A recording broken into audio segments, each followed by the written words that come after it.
Can you name the compartment with which capillary exchanges its fluid? Interstitial fluid compartment. ये जो lymphatic system की आज discussion है, ये उसी इंटरस्टिशियल फ्लूइड कंपार्टमेंट से डील करती है. Before going into detail of that lymphatic system, उससे पहले कुछ प्री रिक्विजिट है जो आपने याद रखना है इंटरस्टिशियल फ्लूइड के हवाले से.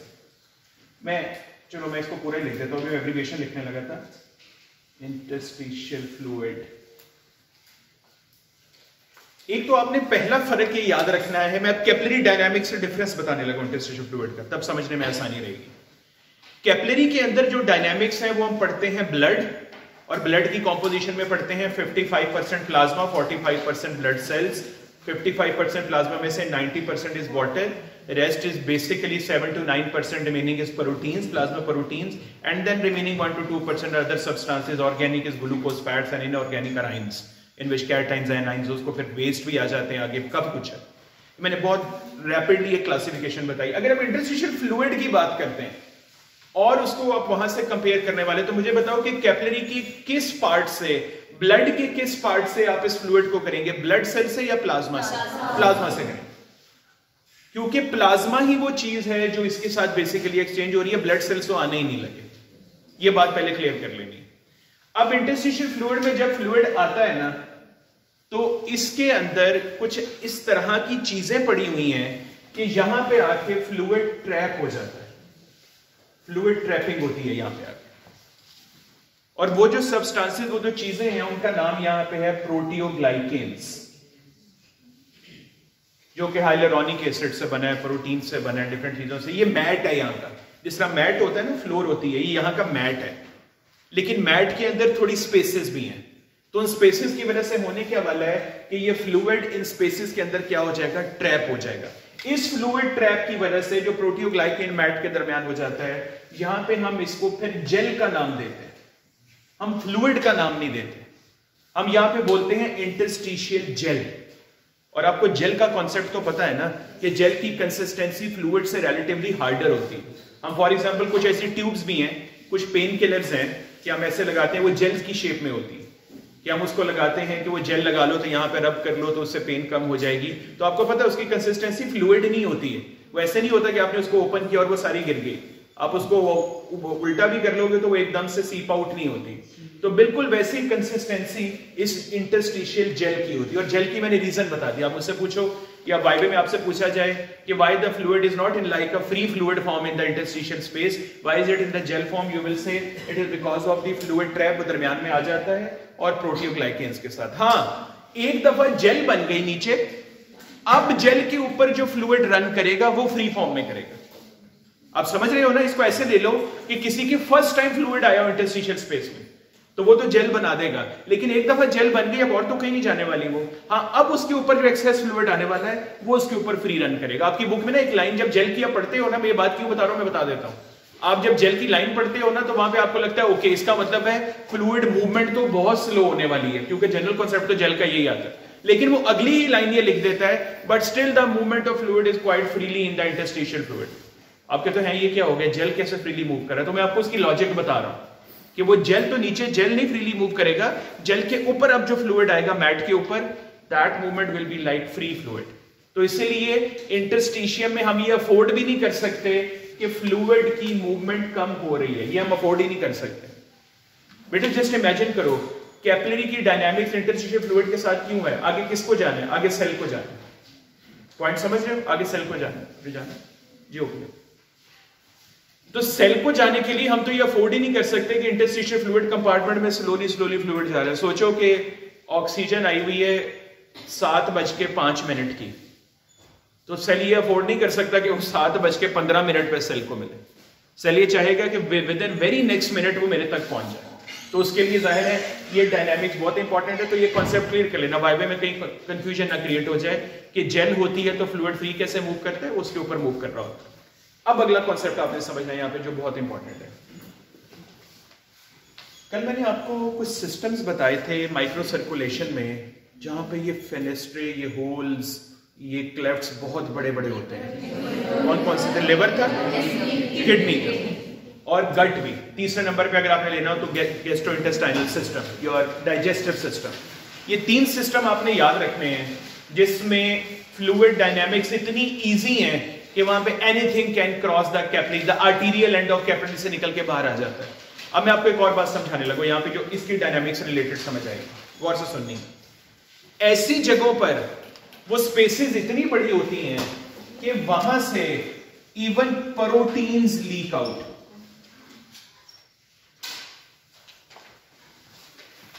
कल हमने एक बात क्लियर की थी कॉन्सेप्चुअली कि वो जो कैवियोले का साइज है और जो क्लेफ्ट्स हैं वहां से प्रोटीन नहीं आने लगे।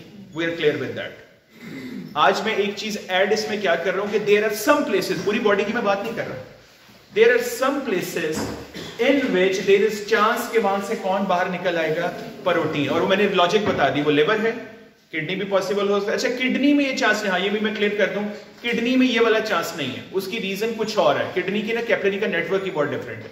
तो किडनी को शामिल ना करो, लिवर को कर लो और गैस्ट्रोइंटेस्टाइनल सिस्टम को कर लो। किडनी में ना चार्जेस की वजह से प्रोटीन्स नहीं अपीयर होते, निकलते नहीं। कैपिलरी का पोर का साइज बड़ा होता है। इधर देखो, मैं किडनी की लॉजिक बता देता हूँ, इसमें बताना नहीं चाह रहा लेकिन चलो बात कर ही लेते हैं। इसमें इधर देखना, ये फॉर एग्जाम्पल कैपिलरी का पोर का साइज है, ठीक है, कैवियोले कह लो इसको, या जो भी पोर है फेनेस्ट्रे।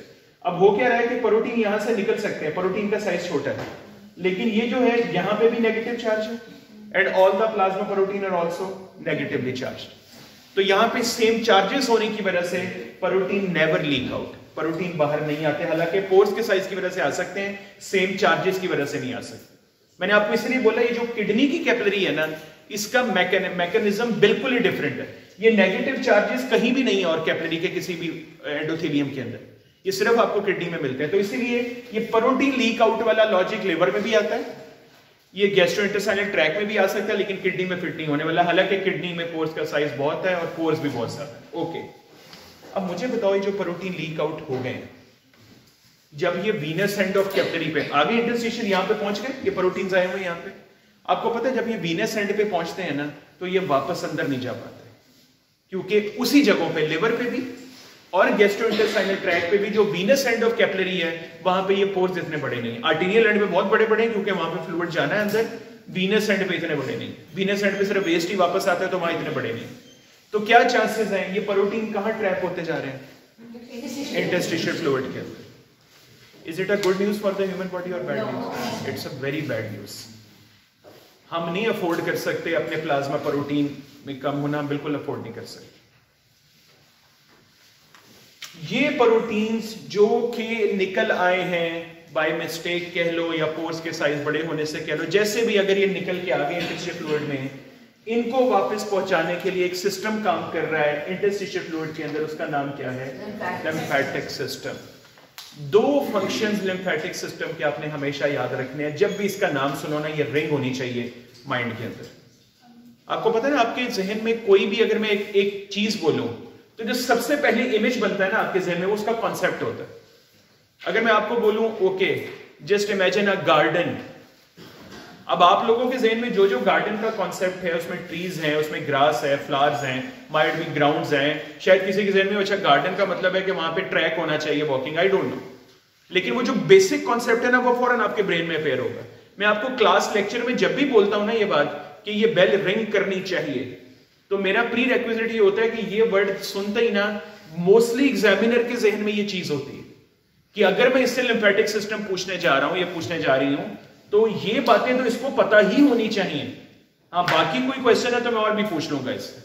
तो मैं आपको क्या कह रहा हूं कि जब लिम्फेटिक सिस्टम की बात हो तो 2 बातें आपने फौरन आपके जहन में आ जानी चाहिए। Number 1, it sends back the proteins which have leaked out into the interstitial space. ये पहला इंपॉर्टेंट काम है। और ये कितना इंपॉर्टेंट काम है मैं आपको बताऊं, आपकी बुक की एक लाइन बोलता हूं, इधर देखो।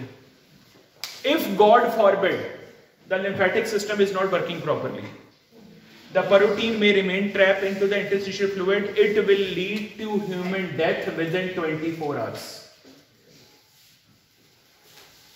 अब आपको लगे कि कोई बात नहीं, प्रोटीन ट्रैप हो गए तो कोई बड़ी बात नहीं, चले ही जाएंगे, नहीं भी जाएंगे तो क्या हो गया, थोड़े से ही निकले हैं ना। नहीं, आपकी बुक ये लिखती है कि ये थोड़ा सा भी निकलना इतना इंपॉर्टेंट है कि अगर ये ट्रैप यहां रह गए, a person may die in within 24 hours. तो लिम्फेटिक सिस्टम की कितनी ज्यादा इंपॉर्टेंस है।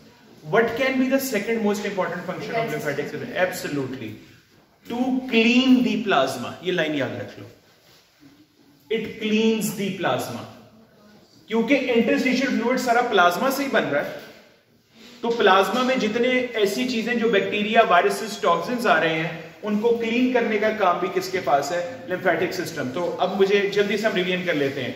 There are two important functions of lymphatic system. First, returning back of the proteins which have leaked out into the interstitial fluid, and second is cleaning.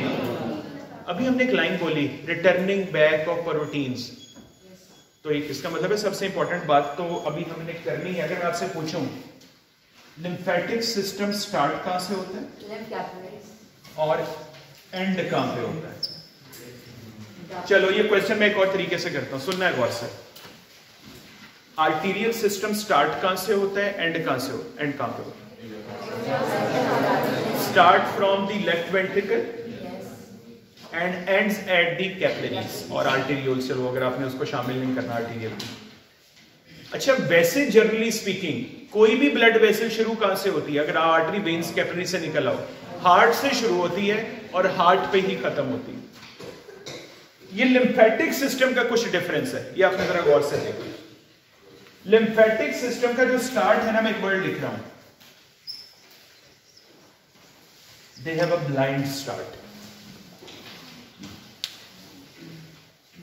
क्या start मैंने लिखा? Blind start. इधर देखो, blind शुरू तो capillaries से ही होगा, लेकिन इधर देखना कैसे इसकी कैपिलरीज कैसे होती है? Closed eight one and. कभी कैपिलरी क्लोज नहीं होती किसी एंड से. जर्नल जो हमने कल कैपिलरी पढ़ी है, मुझे बताओ कि जो ये आर्म को कैपिलरी सप्लाई कर रही है, आर्म के टिश्यू को, वो एक साइड से किससे कनेक्टेड है? मेटा आर्टीरियोल से. एक साइड से किससे कनेक्टेड है? वेनियोल से. ओपन है दोनों एंड से. लेकिन ये वाहिद कैपिलरी है लिम्फेटिक कैपिलरी जिसको कहते हैं ये ब्लाइंड एंड्स. ये बिल्कुल क्लोज होते हैं और एक तरह से क्लोज से शुरू होते हैं. अच्छा, एक लिम्फेटिक का और रूल याद रख लो, कभी नहीं भूलना. अगर मैं आपको कहूं कि आपको एक ह्यूमन बॉडी डू डाइसेक्ट करने के लिए और आपको कहूं इसमें मुझे लिम्फेटिक वेसल निकाल के दो, कहां ढूंढोगे? चलो मैं क्वेश्चन ऐसा कर लेता हूं. अगर मैं आपको ह्यूमन बॉडी, तो मैं कहूं यार ये आर्म दिया मैंने आपको, आर्म का टिश्यू दिया है, और मैंने आपको कहा यार इसमें से मुझे आर्टरी निकाल के दो, तो आपका मोस्टली होगा क्यूबिटल फोसा में जाते हैं, यहाँ पे बहुत सुपरफिशियल ब्रेकियल आर्टरी पड़ी होती है, मीडियल होती है, आप पहुंच जाओगे. अगर मैं आपको कहूं वेन निकाल के दो, वो भी आप शायद यहां लोकेट कर लोगे, या बैक है तो बहुत सुपरफिशियल वेन बड़ी आराम से नजर आ रही है, पहुंच जाओगे. लिम्फेटिक वेसल कहां लोकेट होती है? मेरी लाइन आपने सुननी.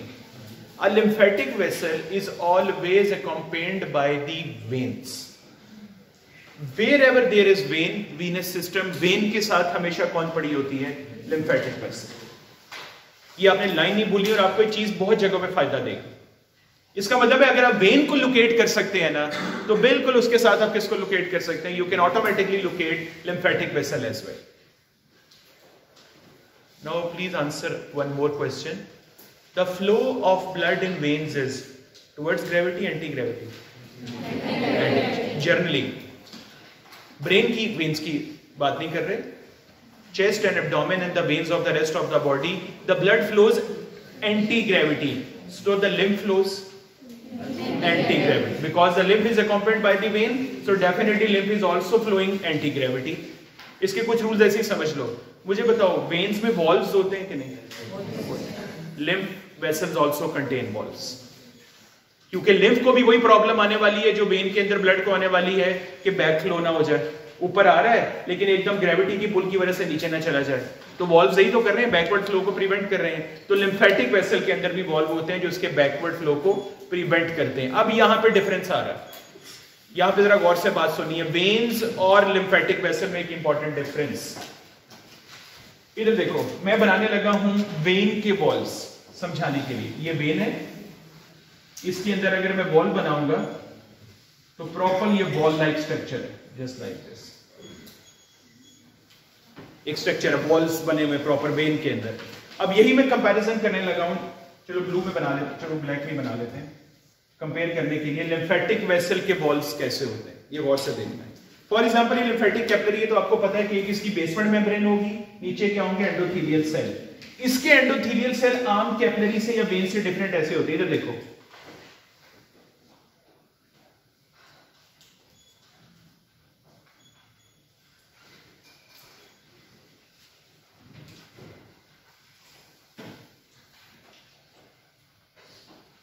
क्या डिफरेंस लग रहा है?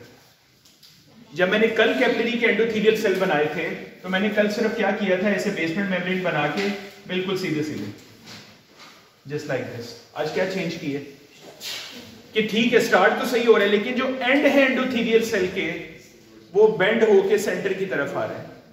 आपको नहीं लगता कि ये दोनों अगर सेंटर में टच कर जाएंगे तो ये बिल्कुल बॉल वाला काम ही कर रहे होंगे?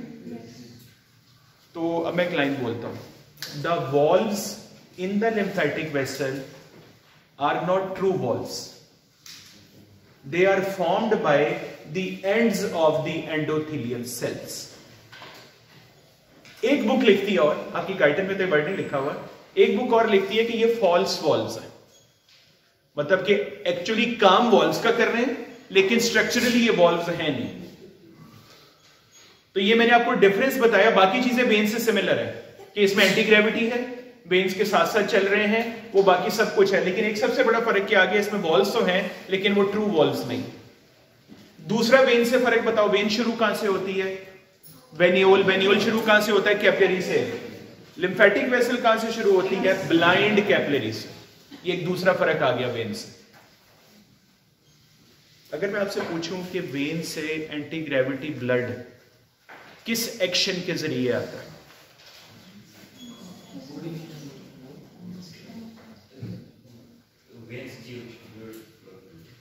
वेन कॉन्ट्रैक्ट रिलैक्स कर सकती हैं, हमें पता है इस बात का, लेकिन आर्टेरियोल जितनी नहीं।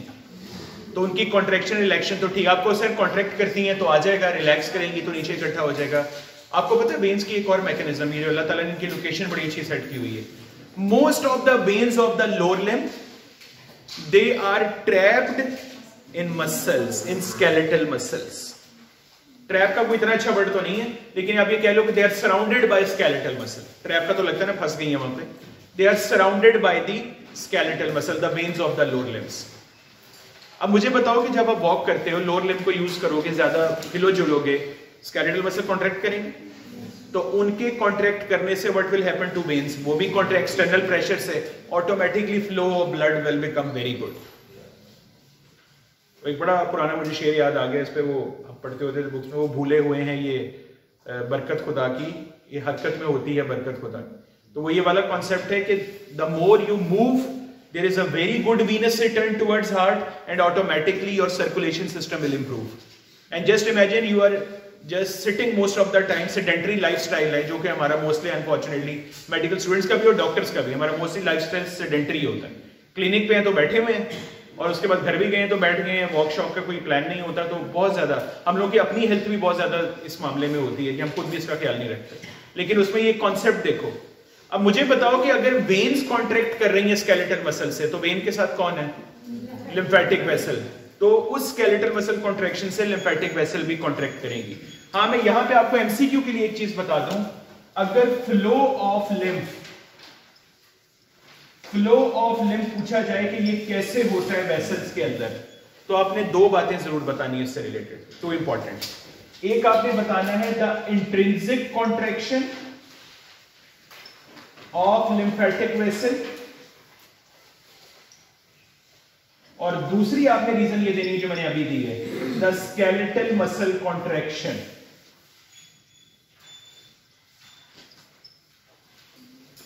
हाँ जी, कौन सी दो रीजंस हैं? द इंट्रिंसिक, जैसे वेन्स की भी तो अपनी इंट्रिंसिक कॉन्ट्रैक्शन है ना, तो इनकी भी है। The intrinsic contraction of the lymphatic vessel खुद भी कॉन्ट्रैक्ट करती है ताकि लिम्फ को भेजें ऊपर। And second is the skeletal muscle contraction, लेकिन ये आउटसाइड प्रेशर है, ये अंदर से नहीं है।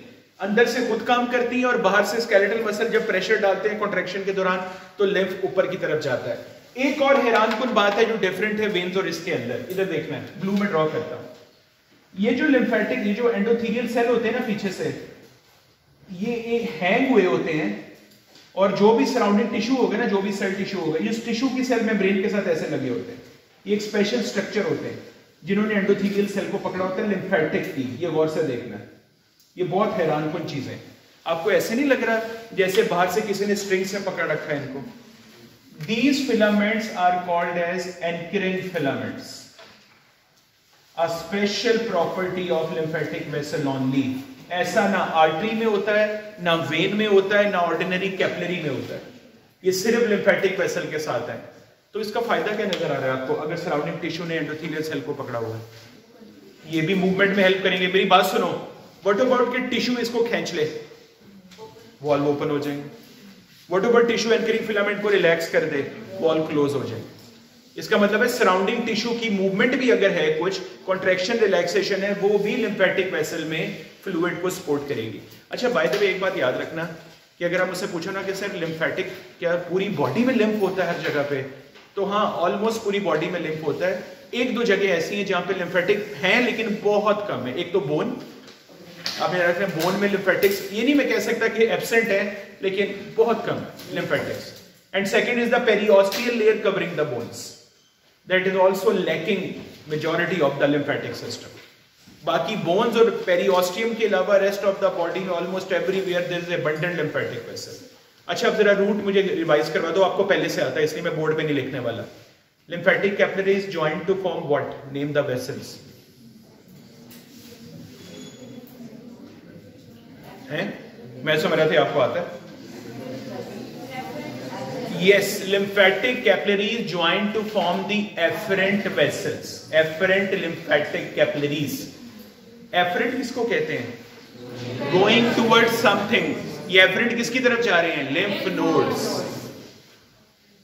Lymph node वो जगह हैं जिन्होंने वो दूसरा फंक्शन करवाना है lymphatic system का, the purification of plasma from the waste like bacteria, virus, toxin.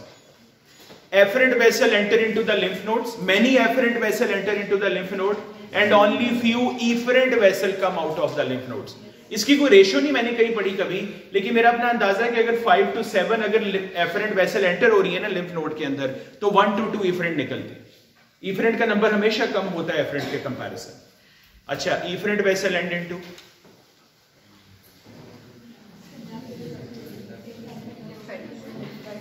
the largest duct or lymphatic duct of human body, उसको क्या कहते हैं? thoracic duct, जो कि चेस्ट में होती है, आपके चेस्ट के अंदर होती है।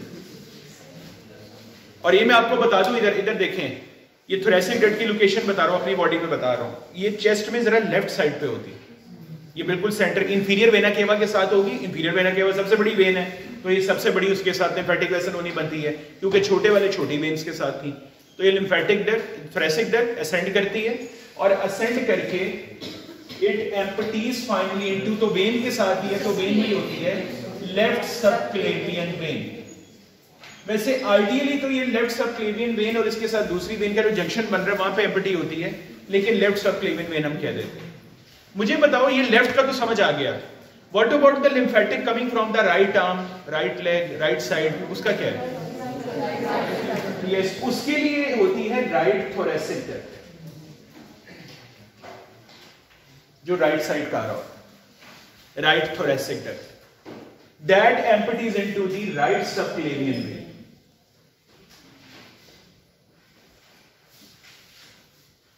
ये क्वेश्चन मैंने किया था, from where the lymphatic start? Blind end. From to which part they end? Subclavian vein. Thoracic duct ends into the left subclavian vein and right. इसको हम left thoracic duct नहीं बोलते, इसको हम thoracic duct ही बोलते हैं। साइज में अगर कंपेयर करो ना राइट और इस thoracic duct का, तो ये बहुत बड़ी होती है साइज में, इसलिए हम इसको लेफ्ट नहीं बोल रहे हैं। लेफ्ट राइट तब बोलते हैं कि ये इसका मतलब बिल्कुल एक जैसा साइज होता है, एक जैसे काम होता है, ऐसे नहीं है। ये लार्जेस्ट होती है, ये इधर साइज में थोड़ी स्मॉल होती है, लेकिन राइट साइड को ही हैंडल कर रही होती है।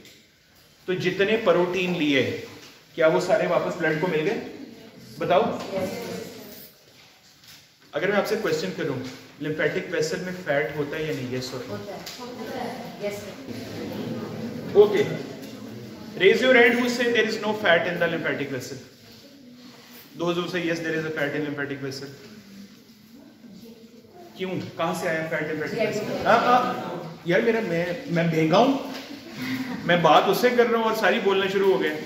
मुझसे जिसकी तरफ देख रहा हूं उससे पूछना था जी, जीआईटी में कहां से है? जीआईटी में स्मॉल इंटेस्टाइन में वो कौन सा स्ट्रक्चर है जहां पे फैट गट से निकल के लिम्फेटिक वेसल में आता है? Villi, very good.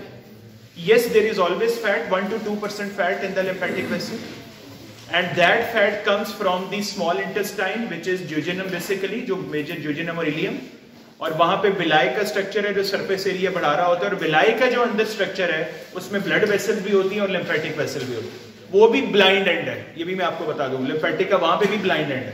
अब जब भी डायग्राम देखोगे ना ऐसी बनी होती है विलाई की डायग्राम, ये वेलस बना हुआ है, उसके अंदर ये ब्लड कैपिलरीज बनी हुई है और ये सेंटर में एक बड़ी सी होती है, और वो ब्लाइंड एंड के साथ कौन सी होती है, लिम्फेटिक वेसल। तो वहां से फैट आते हैं और फैट आके वो भी एंड पे किसको मिल जाते हैं, ब्लड को वापस मिल जाते हैं। लिम्फ इज फॉर्म्ड फ्रॉम, दो ऑप्शंस हैं, A option plasma, B option interstitial fluid.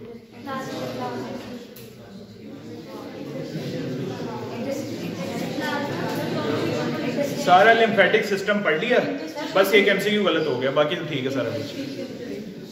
Lymph is formed from interstitial fluid. अब मैं क्वेश्चन चेंज कर रहा हूं, interstitial fluid is formed from, हाँ ये बात सही है कि लिम्फेटिक में जो कुछ है वो प्लाज्मा वाला ही है, लेकिन वो प्लाज्मा से डायरेक्टली नहीं ले रहा है लिम्फेटिक सिस्टम, वो किससे ले रहा है अपना सारा कुछ, interstitial. The location of the lymphatic vessel is always the interstitial space.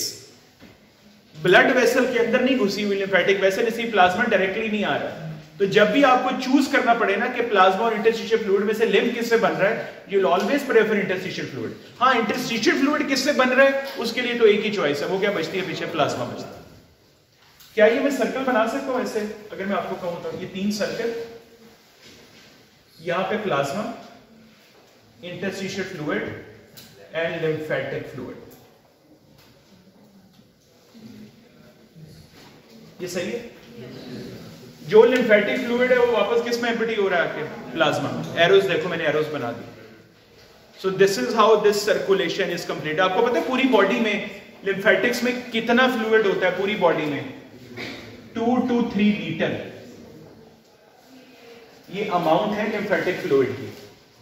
मतलब ये इतना 2 to 3 लीटर बहुत ज्यादा है, ये 5 लीटर तो टोटल है ब्लड में जो खून है, उसमें से 3 लीटर तो प्लाज्मा है। इसका मतलब है वो प्लाज्मा ऑलमोस्ट सारे का सारे फिल्टर हो रहा है यहां से आके।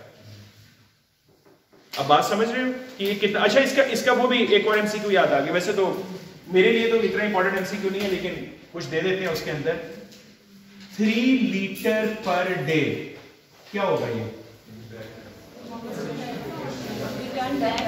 एक मिनट, 5 लीटर पर मिनट कार्डिक आउटपुट। 1 मिनट में हार्ट ने 5 लीटर खून निकाला। अगर मैं लिख रहा हूं 3 लीटर पर डे, तो पूरे लिम्फेटिक सिस्टम से एक दिन में कितना फ्लूइड गुजरा है, 3 litre. And which is actually the amount of plasma, 3 point some litre होती है प्लाज्मा। तो क्या मैं ये कह सकता हूं कि एक दिन में पूरा प्लाज्मा फिल्टर हो जाता है? Yes. In 1 single day of the life of a human being, whole plasma is cleaned by the lymphatic vessel and all the lost protein is returned back to the plasma. 2 major functions of the lymphatic system. What will happen if lymphatic system is not working properly? How patient will present? देखो, एक minute, protein वापस नहीं जा रहे, how patient will present? The proteins are gathering in the interstitial fluid. The colloid osmotic pressure of the interstitial fluid is increasing, which is attracting the fluid. Hence, the amount of fluid in interstitial space is increasing, and it is also not going into the lymphatic vessel. Block हुई पड़ी है. So the only thing which will happen is interstitial fluid edema. ये सबसे पहली presentation होगी जो patient को bother करना शुरू करेगी। इन द लॉन्ग रन क्या हो सकता है, वो बैक्टीरिया टॉक्सिन वाला प्रॉब्लम, उसकी बॉडी हाउस ऑफ इंफेक्शन बनती चली जाएगी। यू नो, मैंने आपको पहले बताया था, how do you define infection? A disease caused by a micro organism, that is infection. ये ऐसे कोई लेमैन टर्म नहीं है कि हर डिजीज पे आप फिट कर दोगे। डायबिटीज इज इंफेक्शन, यस और no? No, it is not caused by a micro organism, that's why every disease is not an infection. लेकिन मैं आपको क्या कह रहा हूं कि ऐसा बंदा जिसका लिम्फेटिक सिस्टम काम नहीं कर रहा है या ब्लॉक है, what can happen, it may lead to infections, क्योंकि वो बैक्टीरिया, वायरस या जो भी टॉक्सिन्स हैं उनका ज़ाहिर है उनका ग्रोथ बढ़नी शुरू हो जाएगी। ये लिम्फ नोड्स का इतना इंपॉर्टेंट काम होता है। क्लियर हो गया? That's all over lymphatic system. Next में इंशाल्लाह एक बहुत इंपॉर्टेंट टॉपिक आ रहा है सर्कुलेशन का, the blood flow regulation. In the tissue, acute and chronic वो करेंगे। Thank you.